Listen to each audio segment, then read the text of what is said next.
Bishop. Twitter only has 280 characters. How the hell can I get to know anyone? Yes, Oh, absolutely. excellent. Absolutely. Boom, Thank boom. you for that. Yep. All right. Good morning, good afternoon, good day, and welcome to yet another edition of the Digital Download, Which is the longest running weekly business talk show on LinkedIn Live. nice. This week, we're going back to our original roots for the format of the show. We will be asking, well, what have we learned in social and digital this week? And each of us will share various things that we've found from around the internet. But before we get into that, let's kick off with some introductions. Alex. Good afternoon, good morning, wherever you may be, or good evening. My name is Alex Abbott. I'm the founder of Sapiro and a proud DLA Ignite partner. Hello. Excellent. Thank you. Adam. Hi, everybody. I'm Adam Gray. As you can see, because it says so there. I'm Adam Gray. I'm co-founder of DLA Ignite and a proud partner of these two gentlemen. Thank you very much. And myself, I'm Rob Durant, founder of Flywheel Results, and I too am a proud DLA Ignite partner. So, who wants to kick us off? I have a few things to share, but I know others have talked about bringing some things as well. Robert says, small panel today. Was everyone else drinking last night? It's that summer hiatus thing. You can start because I'm going to have a rant at some point. You know that. Okay. Well, So exactly. We can save So, that up. all right. So then let me start with this. Adam, I know you did. Alex, maybe did you and audience, did you see Simon Kemp's Digital 2023 July Global StatShot report? I did. Hot off the press. Excellent. Yes, he and the team at datareportal.com always do a terrific job of collecting, analyzing, and sharing the latest digital trends. Now, the report itself is over 300 pages long. I haven't had time to digest all of that, but fortunately, he did put together a video explaining his top 10 takeaways. I encourage you to go check it out at datareportal.com. But I wanted to share with you two of the top 10 things that stood out to me. First, at number 5, I'm surprised Barbie hasn't joined the panel. Yes, that should be number 1. I was trying to find a good Barbenheimer, but I just let it go. So at number 5, let me see if I can pull this up.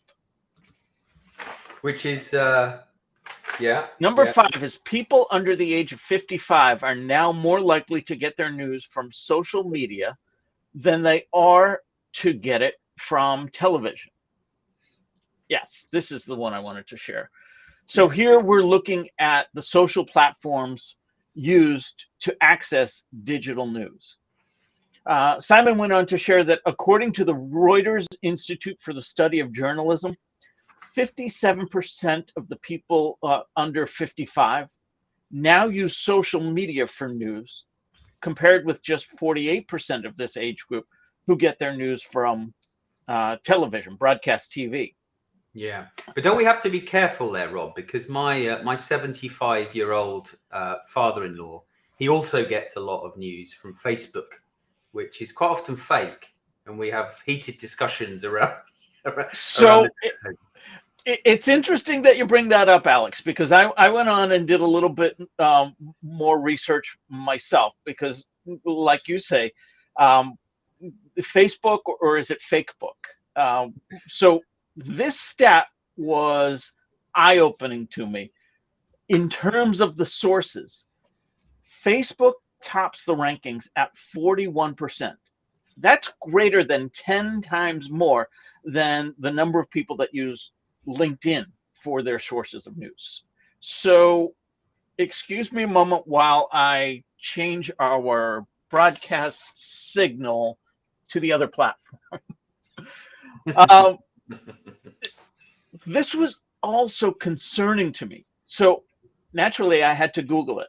I asked Google, how reliable is the news I read on Facebook? The featured snippet that Google had at the top was from a Medium article, which itself is dubious at times. But there were other articles addressing that question from sources that I would deem as reliable. However, most of those were dated between 2018 and 2020. So they felt a bit dated, honestly. The results also included a link to, in fact, from Facebook corporate pages. One was titled, "Helping ensure news on Facebook is from trusted sources," and the other was tips to spot false news. So even Facebook is aware of the problem that they're dealing with. And that's when I came to the same realization that you had, Alex. I realized that the news doesn't differentiate posts by Fox News, NBC, or the BBC versus posts from my conspiracy theory spewing in-laws. To some, both may be considered quote unquote news. And to others, only one of those sources is legitimate. I'll leave it to you to figure out which one, but I will say this: pray for us. Yeah, but I think that a lot of the challenge is that increasingly the mainstream media is not an impartial news channel. So when I was growing up, I genuinely believed that the BBC was a bastion of honesty and impartial reporting. And as I've got older, I've realised that even at the time, that certainly was not the case. And now it is even less so the case. And I think that the challenge that people have is that there are multiple sources and everybody's lying to a greater or lesser extent. And some of that is consciously misleading people. And some of that is unconsciously misleading people. You know, without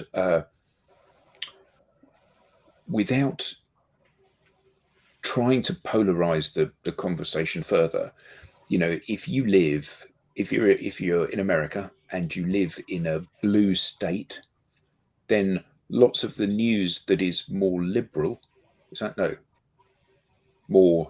live in a red state, most of the news which is more liberal seems like it's fake news because you are in an echo chamber where everybody is saying the same things.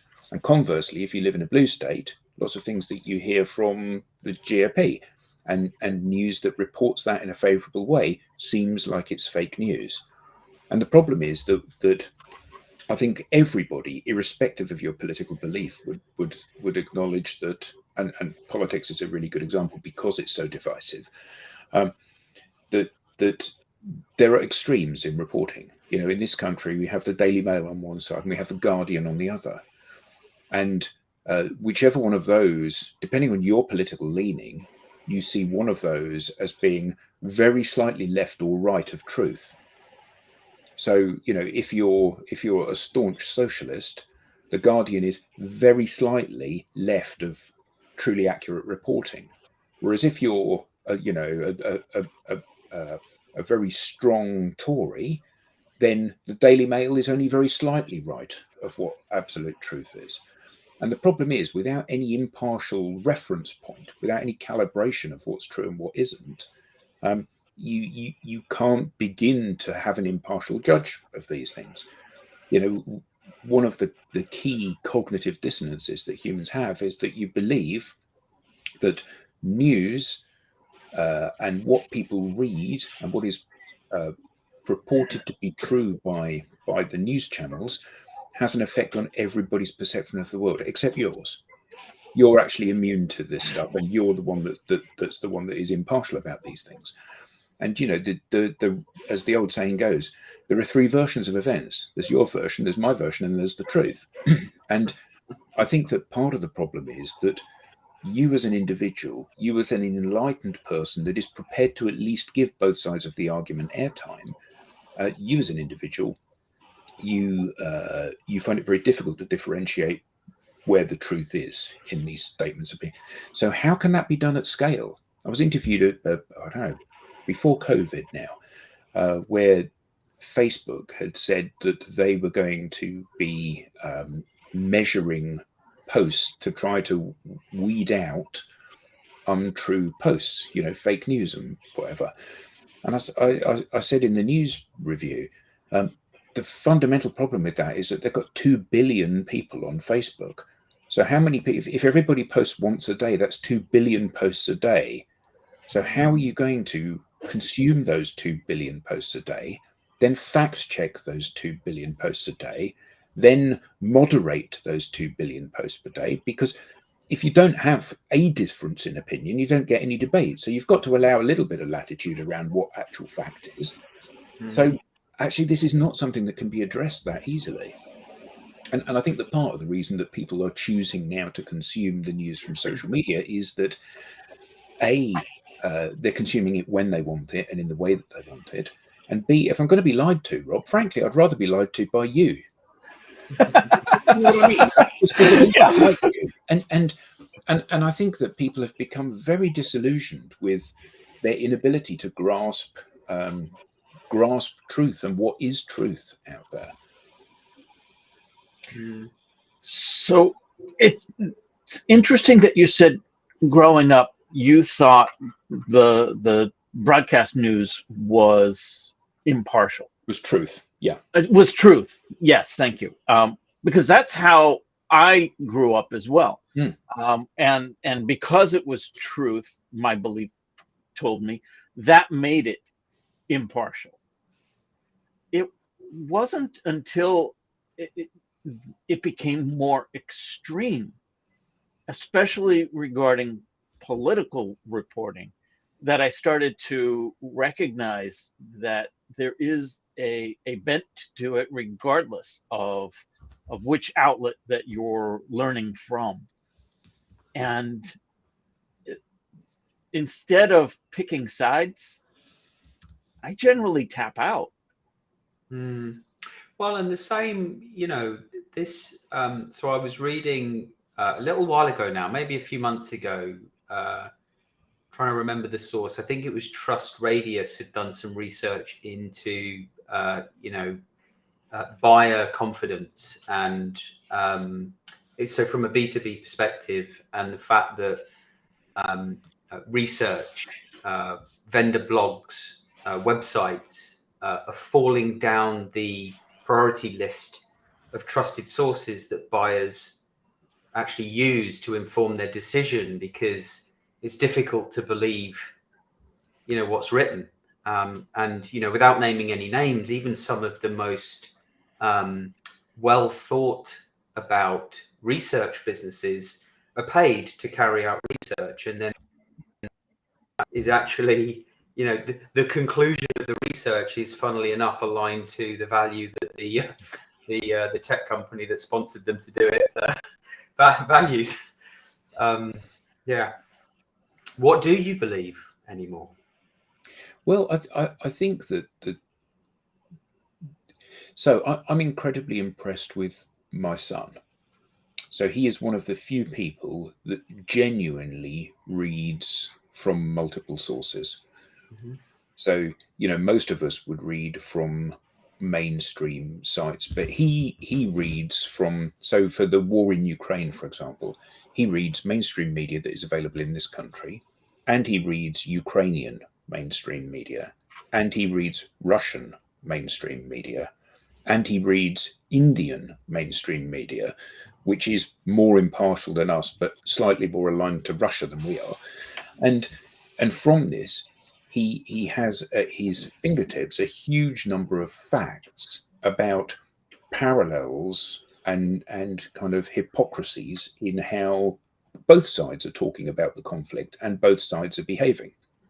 The problem with that is that it requires a huge amount of effort and a huge amount of open mind. He's 19, so he hasn't yet been programmed in the way that we've been programmed to have this kind of ironclad belief system, because all of us are subject to 20, 30, 40, 50 years of being spoon-fed someone else's view of the world. And I think the challenge is that, that as you said, Alex, everybody's got an agenda here. So whether we're talking about news and how people consume it, that's why people are not buying mainstream media and consuming mainstream media in the way they were, and whether that's buying reports. Even if you are unwittingly biased, you are biased. Because anything that doesn't align with your compass for what should be true seems like it's fake. And even if you're not deliberately misleading people, you throw out news that is fake. If somebody says to you, the Earth's flat, you don't actually read a lot further than that because it's not the case. Yeah. One assumes it isn't the case. But there are so many things like that where there are those fundamental cornerstones that you say, well, I don't actually need to delve into that because I know that's not true. Yeah. And that informs these biases that we all have. Yeah. Right. Yeah. I've started using. I don't want to go off track, so I want to come back to the to Simon Kemp's report because I've got a point I wanted to raise in relation to that. But in recent weeks, I've started using a source of evidence-based research by the Oxford Review.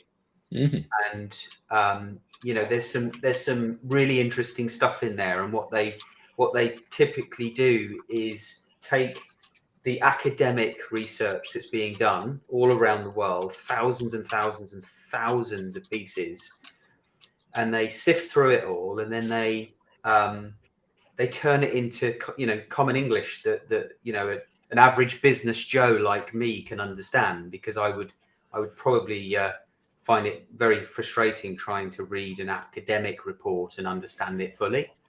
But there's some really interesting stuff that's coming out of there, and what I'm finding is it fills me with confidence to know that it's the truth.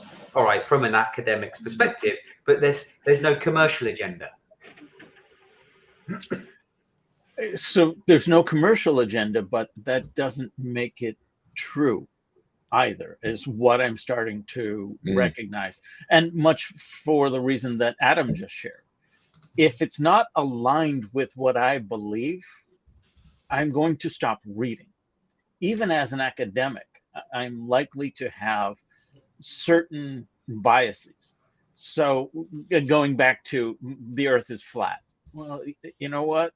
I'm just going to stop there and move on to the next thing. So it does influence that which gets reported and such. The other thing that I wanted to share from his report was the top story.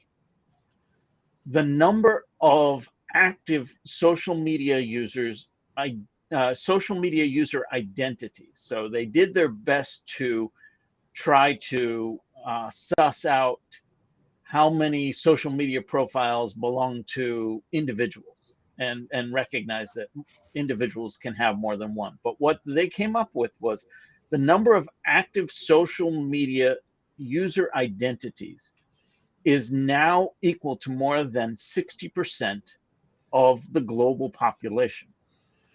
And according to Simon's analysis, with a total of 4.88 billion distinct identities, we're using social media platforms in numbers greater than we ever have. 60.6% of the world's population is what he calculated that to be. So again, I did some research of my own based on that. And I learned that according to the World Bank, in 2022, 65% of the world's population was between the ages of 15 and 64. What that means is if someone in the world is between the ages of 15 and 64, there's a greater than 90% likelihood of them using social media. That's worldwide. Yeah. Yeah. Do you know what I've taken from this report that is linked to that point?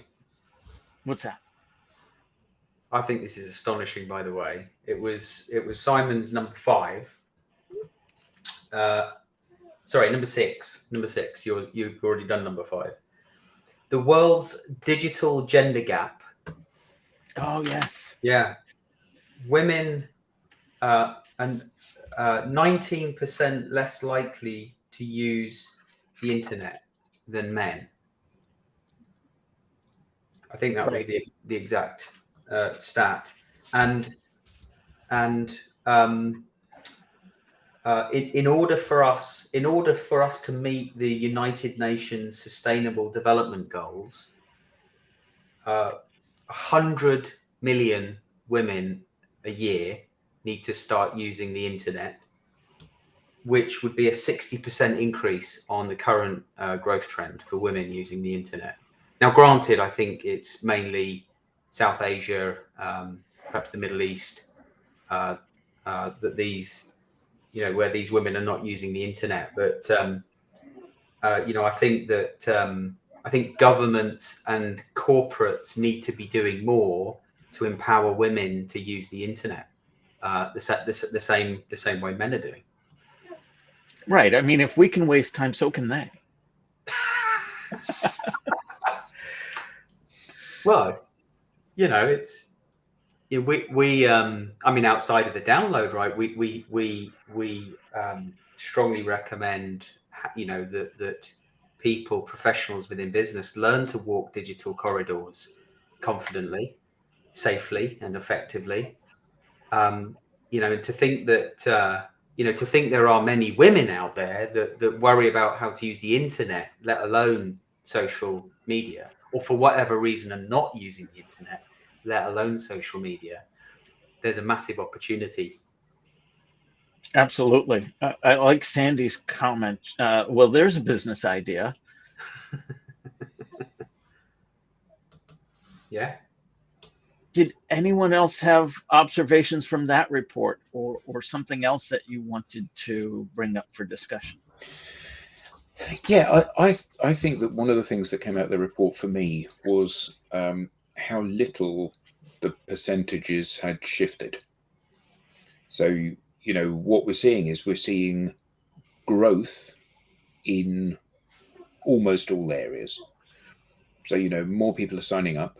The percentage of people that the identities as opposed to people on the earth have increased. The penetration of the platforms in different geographies has increased. What I found surprising was that there's a very slight decline in the amount of time the average global time spent on social media per day per person, from I think 2 hours 29 minutes to 2 hours 27 minutes now. So it's only a tiny shift, but one of the things that I think is quite interesting is that the market has obviously, the environment has become much more mature, and therefore it's stabilized. So we're not seeing any volatility in terms of platforms coming up and coming down, growth in certain regions, because basically everybody's here now. And I think that whilst it has removed the opportunity for quick wins for entrance into this marketplace, what it does mean is that this is now increasingly becoming a hygiene behavior in terms of having conversations. So every country, people get news and fact finds from YouTube and Facebook and every other one. Every country has got people in these platforms. Every country, people are having conversations, and significant conversations, because the average time spent per user is 2.5 hours per day nearly. So, this has moved from being any whiff of being a flash in the pan or something which I can sit on my hands and wait for this to develop. It has developed, it is mature, and every organization needs to be putting this front and center of their behavior. Yeah. In fact, the growth rate of users adopting social media, I noticed in the report, had actually accelerated slightly in the last 3 months. And I don't know if Threads has had anything to do with that, with 150 million new users within the first 7 days, as fast as Chat GPT, apparently, that growth. But it's astonishing when to think about how many users there are on social media, yet there's still an acceleration of user adoption. Well, I think the thing that's amazing is not how many users there are, but how many people there are that aren't users. Right. And despite the fact that the pool of people who are not on social media is getting ever smaller, still the rate of growth is accelerating, albeit only slowly now. So the growth is still strong, but the acceleration in growth is not strong, despite the fact that every day that goes past, there are fewer people that aren't on social media. So the pool that you're drawing that growth from is ever smaller. And I think a couple of comments I want to bring up. First, Zachary shared, have a look at this civic science study, and he shared a link to that. So thank you for that, Zachary. I will check that out. And then, of course, we hear from Andrew. We all know why men use the internet more than women. I'll leave it to Andrew to figure that out. Betting sites. Yeah, that must be it. And Sandy shares, I know how many women gamers who don't use social media. Interesting that you bring that up, Sandy. One of the other elements in the report was talking about gaming and the perception of the gamer and the demographics of the gamer. The data doesn't support the perception, or in other words, there were gamers across all generations. Yeah, it's and what was interesting was the 55 to 64-year-old bracket was there was a big increase in terms of the number of people gaming, and interestingly, smartphones was the device of choice. Right. And I guess unsurprisingly, was it 30% of those games that were being played were quizzes to keep the mind active, right? Andrew replied, it's to watch this show and that album, of course. Yes, that's exactly it. Of course. Thank you. There is a hunger for us. That's what we're basically saying. Right. That must be it. But I wanted to come to Mark's statement as well. There are a number of my close family members who are choosing to walk away from social media due Don't to you say that. That's utter rubbish. I won't tolerate.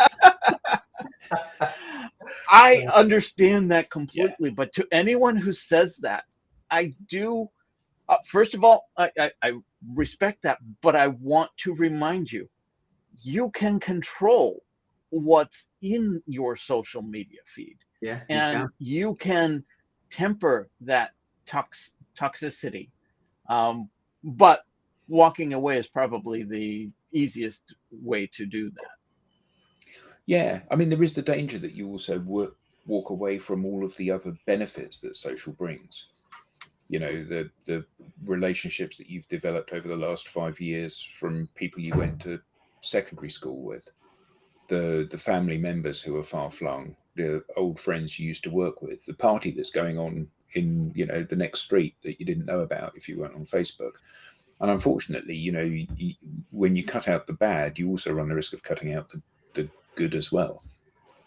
Right. I mean, I think that one of the things that this report has thrown up for me, and when I talk to individuals and organizations, I will raise the visibility of this particular line of thinking, which is that it actually doesn't matter whether you like any of this stuff or not.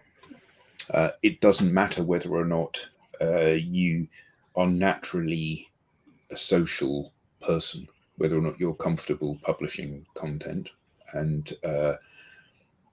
whether or not you enjoy doing that. What matters is the fact that everybody is here, and don't any longer have a choice. It's like not having a telephone or not having a website if you're a business. And one of the things that I see as being kind of simultaneously an obvious move that people need to make, but also quite concerning, is that share of search engine usage, Google is 92.64% of the search engine market, and the next nearest competitor they have is Bing with 2.7% or 2.8%. And what that highlights is that there are players in town that you cannot avoid, and you have to base your strategy on where the people are, because clearly, if you are optimizing your website for Google, then you're appealing to 93% of the marketplace, and if you're optimizing it for DuckDuckGo, you're optimizing it for 0.5% of the market. And the challenge here is that sometimes you have to dance with the devil, don't you? Even if it's an organization you don't like. I'm not particularly anti-Google, but whether it's Google, whether it's Facebook, whether it's LinkedIn, whether it's Twitter, whichever platform it is that you don't like, you may not have the choice. Right. You're on mute, Alex. There we go. Whilst at least we weren't live when you were talking, when you weren't on mute. Yeah. Whilst we think about or ponder that, Adam, I just want to let Sandy Adam know that we each pair our channels, so not everybody can see every comment. That's right. So I've pasted Zachary Nippert's study on my profile where the post is, where I've posted about this event. Right. So if you want to visit my profile, there's the link to Zachary's study, or the study Zachary shared. But I think that from our perspective, every organisation needs to look at Simon Kemp's report, and they need to consider what try to stand back and consider what the ramifications of the data in that report is saying to them in their business. When Tim and I were in Singapore just before COVID, we were flying down to work with a potential reseller there, and Simon is based in Singapore, so dropped him a note saying, "Hello, mate. And I'd never met him before at that point. Hello, mate. We're in Singapore. Do you fancy meeting up?" And he said, "Yeah. Come to my." I think it was to my club, I seem to remember. And we met up with him, and he was having an audience with one person after another. And he was such a charming man, so generous with his insights and his thoughts on this. And his belief is that, as ours is, that there is only one game in town anymore. You have to be optimizing your behavior on social, because that's where everybody is. Yeah. For me, that was the biggest takeaway when I listened to Simon Kemp's. He's as you said, Rob, he's created this lovely little kind of top 10 video to better understand the report, unless you want to read through 200 pages. 300. Okay, 300. Yeah. 300 pages. That was the biggest takeaway for me, was wow, everyone is on social media. Everyone, almost everyone. And still, I'm going to say people, but generally, most people within business, in the professional world, don't understand how to navigate social media in order to help realize their commercial objectives.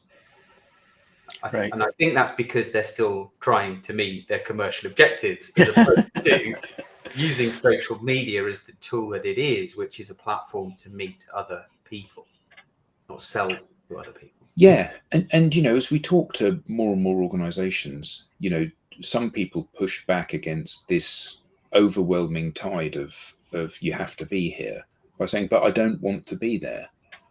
But actually, that's not a choice any of us can make anymore. If you are in any kind of customer facing role, you have to be putting your best foot forward on social, because simply saying, well, I don't want to share stuff. I don't want to publish posts on social. It's like saying, well, I don't want to have an email address, and I don't want to have a telephone. And you of course you don't need to have a LinkedIn profile if you're going to be a carpenter, working in a forest somewhere making crafts. You don't. But actually, if you're in B2B sales, or you're in the corporate world, you certainly don't have any opportunity to not be here and be successful. Even that carpenter needs somebody to hire them. And well, very true. It might not be the best platform. LinkedIn, that is, might not be the best platform for them to make others aware of what they do, but there is a digital platform, or several, that could do that better than simply word of mouth. And that was one of the other things that came out of Simon's top 10 as well. I forget where it fell on the list, but word of mouth was surpassed by Alex. You've got it. Yeah, number 4 on his list. Didn't quite make top 3, but social media has overtaken word of mouth when it comes to introducing people to brands and products. Right. Wow. And for how many years have marketers been saying word of mouth is the most effective form of marketing? Right. Now, go on. No. I was going to draw this to a close because that was a perfect segue. But go on, say what you're going to say. Well, no, but then I also took away from Simon's report how much advertising is done on social media, and we're talking about social media being used as a platform for other, people to meet people. Yet businesses are spending vast amounts of money advertising on social media, and how much of that is actually effective. Well, anybody that doesn't follow him should follow one of our associates, a guy called Stephen Sumner, who is often sharing stuff about ad fraud and how clients are not necessarily getting what they think they're getting when they buy advertising on any digital platform. Yeah. Anyway, so, you were going to say? Yes, I was going to say that a month ago, I went to a live event. It was a B2B exhibition, not a huge one. Maybe the company running it and sponsoring it, and maybe 20, maybe a few more small stands. It's unlike you, though, Adam, right? Sorry? It's unlike you to go to an event. Yeah, and I'll explain what the fallout from that has been.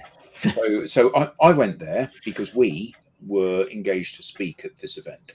Okay, so you had to go. Yeah, and we would have gone anyway because we met some nice people there, and there were some good networking opportunities there. A couple of which may lead somewhere, and certainly it's nice to reconnect with people that we haven't seen for a while. So that's fine. It was not a waste of a day, but the value came from the anecdotal conversations.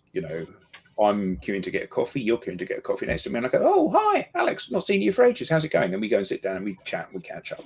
That's incredibly valuable. And actually, still, even in the digital world, it's quite hard to emulate that in exactly the same way that it happens with a chance encounter in the physical world. But you know how events are structured. So even though I'm there in a professional capacity, I'm still registered as an attendee to the event. So you've got 20 companies, all of whom have got stands, all of whom have been given the list of attendees and their contact details, because that's part of what you pay for when you pay £1,000 or £10,000 for a space to put your stand. And that was a month ago. And today I received my 6th email from one of those companies. Okay. a company that I didn't speak to, I didn't pick up a free gift from, I didn't opt into their email list, I didn't ask to receive any communications. So immediately after the exhibition, I got a thanks for attending. I said, well, I say immediately, a couple of days later. Then I got we're going to be at this event next. Why don't you come and visit us there? Then I got their bi-weekly newsletter. Then I got their, here's how you can find our products and services on our website. I mean, I ask you, if you've got to give someone a map to find their way around a website, you must have a fundamental problem. Then they sent me a video, and then they sent today their fortnightly newsletter again. Now, this is the fundamental problem with how most organizations market themselves. You know, what they do is they get a little bit of value, i.e. my contact details, and then they literally grab it by the throat and they wring the life out of it. Yeah. And the belief that you've emailed me immediately after the show, you've emailed me again, you've emailed me again, you've emailed me again, you've emailed me again, because the next email, that's going to be the one that's going to trigger me to pick up the phone and go, oh, well, I didn't know how brilliant you were. No, I think it's 28, isn't it? Yeah. Well, yes, very possibly. And I mean, I suppose I should be thankful for the fact that my phone hasn't started ringing with these people cold calling me. But it's not even like it's bad practice or worst practice. You know, it doesn't matter how naive you are about comms and marketing and even sales, you must in your heart of heart know that if somebody has not responded to the first email or the second or the third or the fourth or the fifth, the sixth one is not going to make them go, oh great, I need to be working with you guys. And you know, it is a company now that if anybody mentions them, I will say, oh yeah, I wouldn't want to work with those people. You know, it's turned me from somebody that was a floater, an agnostic, somebody that was neither a detractor nor a champion for their brand, into somebody that I would recommend people actively not get involved with this company, because if they get your details, you won't be able to get away from them. And I think it's a good metaphor for how desperate so many organizations are. You know, we've got this tiny little glimmer of something, you know, half a dozen email addresses that we've not seen before. So now we're going to try battering them into submission. And But you're confusing marketing and sales. You understood each of those emails and the content within. I presume that means you opened each of those emails. That sends a flag to the marketing team that says, got another one, because they're measured on email opens and impressions and clicks. The sales team is the one that... to write the blog article that I wrote that I haven't yet published, I did in fact go back and open all the emails. and now you've said, I'm receptive to these emails. So you're going to reinforce that behavior, and they're going to continue to email you. Well, they might ramp up the frequency now, mightn't they? There's not much opportunity for that, but yeah, that's how their performance is measured, because somewhere we think that there's this fuzzy math that tells us this marketing activity leads to this sales result. And it happens enough that, yes, we're going to continue to do this because we don't know anything else to do. Marketing is there to build the brand awareness. And each time you open that email, you're reinforcing brand awareness. And you might not buy today. You might not buy tomorrow. You might not buy for 3 years. But when you do buy, marketing's going to say, see, I did that. Now, sales is going to say, I did that. Well, neither of them are going to be saying that. Well, I'm not going to be buying. But I get right. The point. Yes, I get the point. So I worked on the kind of the B2C side of the house for many years, worked for different companies that actually provided email marketing technology. And there was one thing that marketers cared about the most after revenue, and that was the unsubscribe rate. You know, the desire to keep the unsubscribe rate under 1%, the focus that they would want to put on ensuring that their customer base wasn't over emailed because they would zone out or get peed off or unsubscribe. Why is it that B2B marketers appear not to feel the same way as those B2C marketers? Well, I think that the B2B business world is very different, isn't it? You know, it's different because it's a high complexity sale. You know, I do not respond well to advertising. The fact remains that I still buy things from adverts I see on Instagram. You know, we all do. Be that rucksacks or training shoes or those special forces belts or whatever it is that we go, oh, that's what my life's been missing. I need one of those. But actually, the fact that they're useless, either because they're no good at what they claim to be doing, or they're useless because you have no use for them, and you realize that after you've bought it. The fact remains that it doesn't matter. If you spend $10 on a belt, or even $100, or even $200 on a belt, actually it's not mission critical. If you spend $2 million on a new ERP system, it is mission critical to your business, because you've got all of the associated costs. And I think that there's a big difference in terms of how much people have to be pursuing and guiding people through that process. And B2B businesses tend to be very much structured, don't they, on a quarter by quarter basis. Alex, we're getting to the end of the quarter. You need to bring in some business. What are you going to do? Oh, well, I'm going to email everybody on my database again. Do you think that's the right thing to do? No, but at least I can tell my boss that I've emailed everybody on my database again. Yeah, but surely if the deal value is worth 2 million, then more focus, more care, more attention needs to be taken in ensuring that you're not upsetting your audience by over mailing them in the same way that you've been over mailed. Yeah, but I think for many in many B2B organizations, the heat is on, isn't it? The pressure is turned up on the sales team. And actually, I think, as we discuss often in the sales TV show that we do, the challenge is that salespeople often, and I had this when I worked in the corporate world, people would say things like, I think I'll have another 6 or 9 months before I get laid off. So actually, you're not worried about priming the pump for 2 years down the road. The business should be, but you're not incentivized to do that. You're incentivized to close today at all costs. And if you close today and you make your number, you've got another quarter before you have to worry about finding another job. And that seems to be a repeating pattern. And that drives this self-harming kind of behavior that individuals have in this space, where they will prostitute everything for getting one more conversation today, rather than saying, what matters is not how many conversations I have today, but how many conversations I have every day. And that's a world apart in terms of how that's positioned in someone's mind, isn't it? Yeah.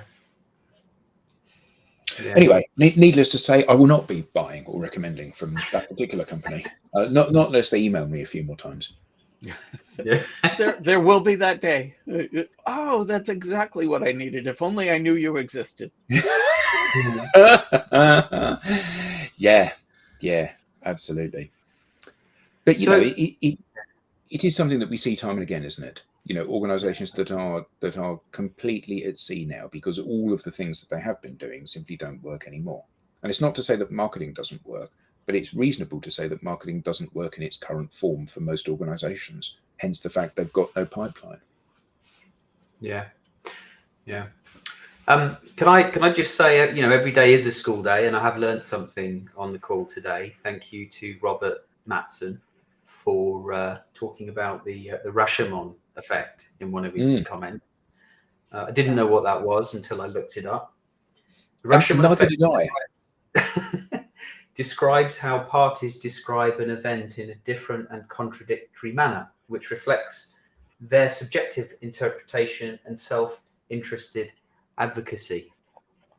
Interesting. It reminds me a little bit about the dog in the yard question that I got in some leadership training many years ago, and the importance of communication. To your point earlier on, Adam, if I was to ask you both, picture a dog in a yard, a very simple instruction, you'd think about the same things, but you'll both, I'm sure, think about a different dog, a different yard, a different fence. And No, I'm thinking about a dachshund in your back garden, as it happens, Alex, which is exactly what you're thinking about.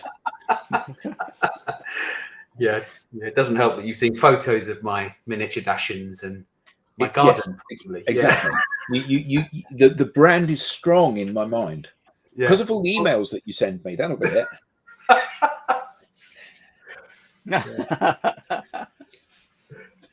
Thank you, Robert. Yes, I like Andrew's comment, his last comment. This one? Yeah. So I don't know if you get that in America, but we used to get it in this country, and it would be, and Billy Connolly used to do a sketch about this, and for more elderly people, there's like a giant slipper that comes up to your knees that you put both feet in, and sometimes it can be an electrically heated one which has a little thermostatic control on it, and it's so when you're sitting down at the end of the evening watching TV, your feet don't get cold. And Billy Connolly said that he thought it would be really funny to buy 2 of these and put them by the back door side by side, because if anyone broke into the house, they'd go, "Oh my God, the person who lives here must be enormous."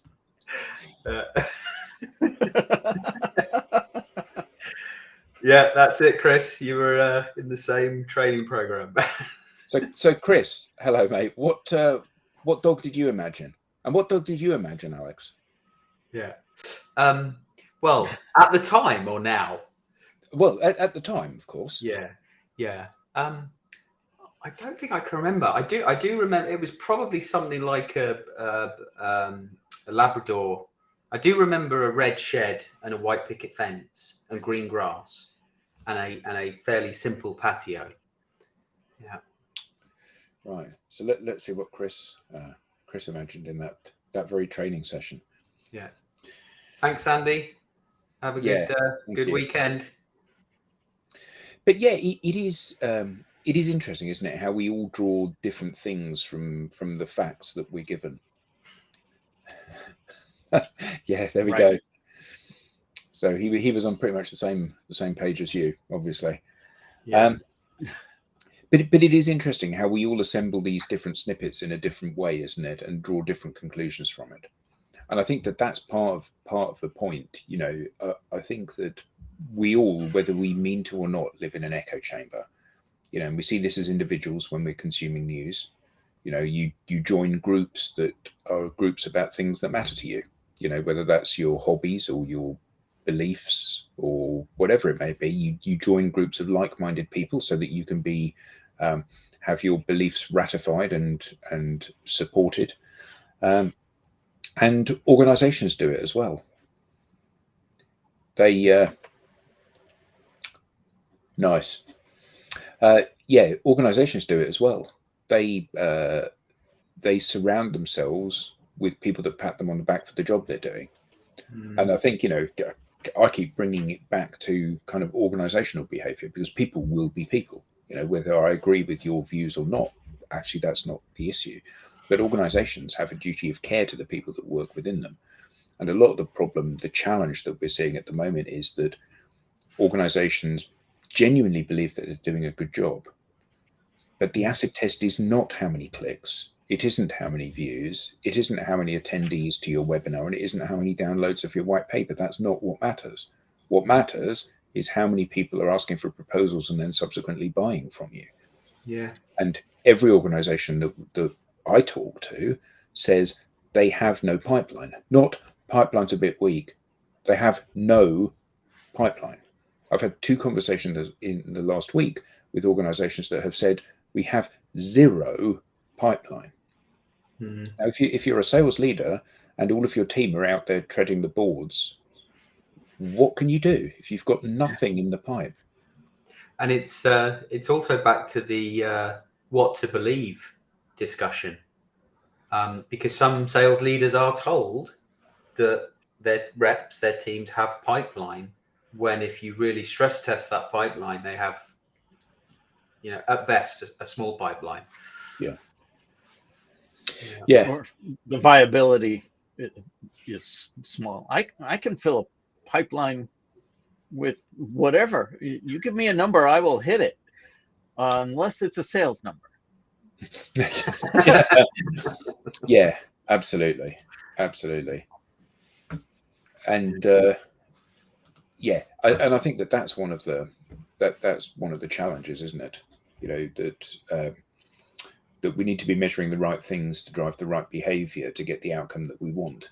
And it's all very well to say, we're hitting all of our KPIs, your personal KPIs, but we see it time and again, that doesn't stop people from being laid off when there's no money. Yeah. Does that mean the KPIs are wrong? Well, it does, but I think it's more than the KPIs being wrong. I think it's the whole belief system around how those KPIs, what those KPIs are indicative of. That's the problem, isn't it? So once upon a time, there was a direct correlation between how many times you picked up the phone and dialed somebody, how many people you got to speak to, and how much business you got as a result of that. Now, it doesn't matter how many times you dial, nobody wants to talk to you. Yeah. So that whole avenue is now a cul-de-sac. I think the other, Go on. Sorry. The other issue I see is culture. So, culturally within organizations, an environment,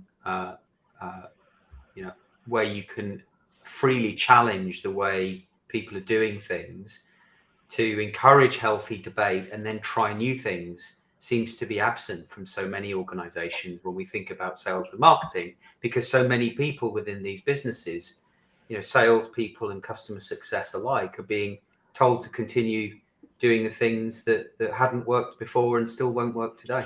Yeah, and I think that taking that step back and saying, when people say I'm really busy, and this is whilst this is a comment about salespeople, it's not an attack on salespeople. Salespeople say, I'm really busy, I'm doing everything you're telling me to do, Alex. But the output is there's still no pipeline, there's still no money. So whatever you're doing isn't working. So the idea, I haven't got time to do other stuff. Well, you have, because you don't need to do any of the things you're doing because they're not working. And I had a conversation with a sales leader just this week, and I said to them, I'll wager that everyone in your sales team is really good at both closing and administering the sale. And they said, yep, they're really good. I said, so why have you got no pipeline? And they said, I don't. And what it boils down to is the fact they're not having any conversations. So, you can be the best closer in the world. You can be the best at administering the sale and navigating the politics of your company and theirs. But ultimately, if you're not talking to people, there is no opportunity for you to deploy those skills you've spent 20 years learning. And that's the challenge that organizations have to address. Yeah. Giving somebody... Not the messaging, not more value selling. No, and not generating new content. And not, we're going to do some role play on how you can close a sale, because until you've actually got somebody in front of you that you can sell to, you can be the best salesperson in the world, but you're never able to demonstrate that. Yeah, I've got a couple more facts from Simon's report to share. Brilliant. Before we close out, video accounts for 3/4 of all cellular data. I think on average now 20 gigabytes per month are used by every single cellular phone. I forget the total number. It's a big number that is consumed globally. And OpenAI had 300 million unique visits in May. What's interesting is that dropped by 6% in June. So the big question now is, has OpenAI started to lose traction, or is it just because, again, Threads took center stage? Don't know. We are coming up to the top of the hour, and before we get cut off, I just wanted to share with everyone, first and foremost, thank you to the audience for the active participation. And if you have something to say, we would love to hear from you. We would love to have you on the show. This has been the Digital Download, the longest running weekly business talk show on LinkedIn Live. Thank you, Alex. Thank you, Adam. Thank you.